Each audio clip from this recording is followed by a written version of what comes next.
آزاد کشمیر میں امن خراب کرنے والوں کے خلاف کریک ڈاؤن، 72 افراد گرفتار کر لیے گئے ہیں۔ شر پسند عناصر سے اسلحہ اور دیگر سامان بھی برآمد کر لیا گیا ہے۔ آزاد کشمیر پولیس کے مطابق گرفتار ملزمان کے خلاف قانونی کارروائی شروع کر دی گئی ہے۔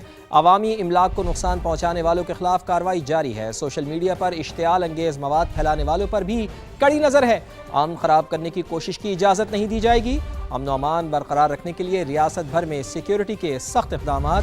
AJK پولیس نے اپیل کی ہے کہ شہری افواہوں اور اشتعال انگیزی سے گریز کریں۔